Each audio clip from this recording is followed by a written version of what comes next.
The head of the UN atomic watchdog hit out today at Iran's lack of cooperation in a probe into its nuclear program 3 weeks after Tehran missed a deadline to provide important information. International Atomic Energy Agency Chief Yukiya Amano said it is very important that Iran continues to implement in a timely manner all political measures agreed to improve transparency in order to resolve all outstanding issues. The IAEA regularly inspects Iran's nuclear facilities, but it also wants Iran to respond to allegations that its programs in the past had possible military dimensions. In other words, that it researched how to build a nuclear weapon, while Tehran insists that the nuclear facilities are for peaceful purposes. New talks on muted agreement between Iran and the 5 permanent members of the UN Security Council plus Germany are due to resume in New York on Thursday ahead of a November 24 deadline. British Prime Minister David Cameron will make one of his final visits to Scotland later today, 4 days before a historic independence referendum to warn Scots a vote to leave the United Kingdom is a forever choice. With opinion polls suggesting the referendum remains too close to call, Cameron, the leader of the England-centric ruling Conservative Party, is expected to try to appeal to Scots' emotions by linking the four-nation UK to a family. The celebrity group Let's Stay Together, including David Beckham, the retired high-profile footballer, is organising a public rally today evening in London's Trafalgar Square to appeal to Scots not to break up the United Kingdom. On Sunday, thousands of independence supporters took to the streets of Scotland's largest city, Glasgow, as polls showed the rival camps running desperately close. Hurricane Aldo has hit the resort of Los Cabos in western Mexico, uprooting trees and confining thousands of holidaymakers to their hotels. The storm, rated Category 3, with winds of up to 200 kilometers per hour, made landfall on the southern tip of the Baja California Peninsula. Mexican authorities declared an alert in the area, warning of storm surges, landslides and flooding. Local officials said at least 26,000 foreign tourists and 4,000 Mexicans were in the region, and those in areas at risk of flooding were being evacuated.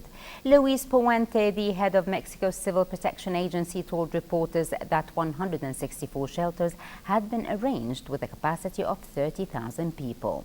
The U.S. National Hurricane Center in Miami earlier said Odile would be a Category 4 hurricane with winds of up to 135 miles per hour, but it lost some strength as it reached the coast.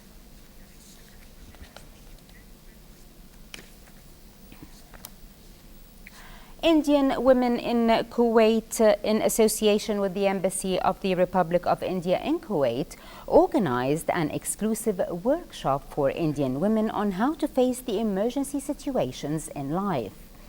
Under the patronage and attendance of Indian Ambassador to Kuwait, His Excellency Sunil Jain, along with his spouse, a large number of women attended the workshop and actively participated in the interactive session. Sarah Farah's Globe was at the event at the Indian Embassy Auditorium with this report. Indian Women in Kuwait, or IWIC, in association with the Indian Embassy in Kuwait, held the first ever specialized workshop for the Indian women community entitled In Case of Emergency, or ICE. What we found is, like, we read a lot of incidents taking place where some accidents take place, some fire accidents or car accident, and there are women who are always alone at that particular time and they don't know what to do at that particular time. So we thought we will have a workshop for the women community when they are in emergency, what they need to do, what are the precautions and the procedures they need to follow during an emergency. Maybe a fire at home, they don't know what to do because they are alone at home, whom to call. So they have been guided here and have been told through the workshop what they need to do when they are in case of emergency. Indian Women in Kuwait was formed 2 years back under indiansinkuwait.com, and we are a women community which is mainly targeting the Indian women living in Kuwait. We are conducting entertainment programs exclusively for the women community living in Kuwait. So we have conducted a lot of online and offline programs. The enriching workshop, followed by an open discussion, covered general safety awareness for expatriate families living in Kuwait, how to handle medical emergencies, and tips on what to do if faced with various emergencies such as road accidents, fire, theft, harassment, and other threats. It is about 2 years ago that we formulated this group, Indian Women in Kuwait. And besides organizing a number of programs, in the past few months we felt that a lot of emergency situations keep occurring around us. So the women community, particularly we being expatriates, it is important that we know how to handle emergencies. As soon as we announced our program at the most popular web portal of Indians, Indians in Kuwait. So as soon as we announced it, from that moment onwards, we started getting calls and people started registering. So as soon as we crossed the 400 mark, we had to stop the registrations because of the seating capacity limitations. So about maybe more than half of them have come, and they belong to all age groups. They belong to all economic strata. I was discussing safety issues I was discussing about safety issues very much relevant to a woman, more specifically an Indian woman. Things that she can do in case of emergency, both at the household, at the office, while going to work and coming back home. Just things that they should be prepared for in case of an emergency. See, we live in small apartments and we live independent of other people, unlike in our back home where we have extended family and we can go for support. So certain medical issues, we have no support, we don't know who to approach. In case of fire or other emergencies, we have to rely on the government agencies, and some of us don't have the language skills. We don't speak Arabic, we don't know the location of places. So these are all handicaps that a typical Indian woman or an Asian woman faces in this part of the world. IWIC, under the auspices of IndiansInKuwait.com, has successfully organized several events, including the Xmas Tree Contest, a live cookery show, Kuwait Darshan, blood donation camp, and a range of other competitions and programs. Indian Women in Kuwait, in cooperation with the Indian Embassy, organized this specialized workshop to educate and inform the Indian women community living in Kuwait on how to handle and respond in emergency situations and difficult circumstances. From the Indian Embassy in Kuwait, this is Sarah Globe reporting for English News. The Public Authority for Youth and Sports organized the 10th edition of the Youth Theatre Festival under the patronage of the Ministry of Youth Affairs. The festival will last for 10 days with the participation of 8 theatre troupes and with the attendance of the pioneers in this field. Heba Abdurrahman was there and has this report. Minister of Information and Minister of State for Youth Affairs Sheikh Salman Subah Salim Al Sabah affirmed that the state is interested in the arts, literature, culture, which pave the way for Kuwaiti youth to highlight their talents in the performing arts sector. These remarks came after the inauguration of the Days of Youth Theatre Festival in its 10th edition. Kuwaiti youth-loving theatre has proved its ability to achieve great success in this area because of the enthusiasm. He added that the festival, which is held for the 10th year in a row and continued to 10 days, has contributed to highlight the many young artists who have made their way to become great artists. Today I am very happy because this festival now is number 10, and I hope to all my students in this festival to be win in the end, inshallah, and I hope to continue this festival, not stop it for this time all this year and stop, and I hope more, and I hope I will be live to number 20 inshallah. After 10 years enough for me and thank you for it. I'm so pleased and so happy to attend today the Public Authority for Youth and Sports.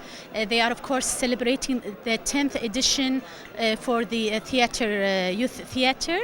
I'm so glad to be with them, and for us to be here today in this 10th edition is itself, it's a big support for the youth. The youth themselves, they need all kind of supports from all of us. So as long as we can give them this support, we have to do it. It's a must. It's a must because this will also refers to the benefit of the whole society and benefit of the whole youth. Wish everybody all the best and many thanks for all the organizers for arranging such a big celebration. Thank you very much for the media that attend here to highlight such celebrations. All the best for everybody, and thank you ever so much. Kuwait provided many of the stars of the theater during the past years, and this festival is characterized by providing a new generation of young stars each year who will enrich the theatrical movement and will become big stars. The Public Authority for Youth and Sports supports the talents of young people as sponsoring the Festival Theatre for Young People for 10 years aims at finding a new generation of artists who own raw materials with a new theatrical movement. The previous festivals showed creations, efforts and accomplishments achieved by the young playwrights, and youth theatre has a significant impact on the continued success and achievements of the Theatre Festival Days.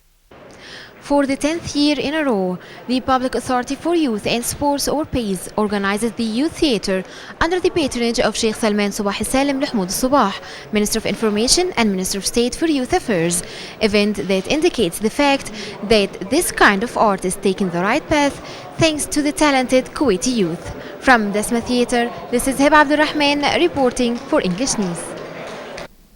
And finally, in local business news, where Kuwait Stock Exchange ended today's trading session on a mixed board, with the weight index reading 493.17, slightly up by 0.07 points. Following suit, the price index settled at 7,544.08, gaining 47.61 points, though however the third index, which reflects the blue chips trading, the KSX 15, dropped to 1,202.88, losing 2.61 points.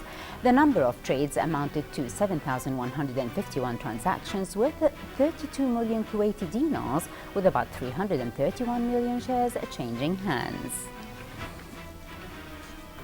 For a chance to see our reports again, please visit our YouTube channel at MOI Kuwait News. Well, with that, we conclude our news bulletin. Thank you for joining us. Have a pleasant time. I'm Maham Kawa. Before we go, we remind you once again of our main top stories. Have a pleasant time and good night. The Emiri Diwan announces that His Highness the Emir will receive well wishes tomorrow from 10 to 11 a.m. The Council of Ministers discuss in its weekly session their recommendation for the establishment of a youth council. A Paris summit of 30 countries, including 10 Arab states, pledges to help Iraq fight the IS group by all means necessary. And British Prime Minister David Cameron flies to Scotland to issue a final appeal to Scots not to vote to leave the United Kingdom.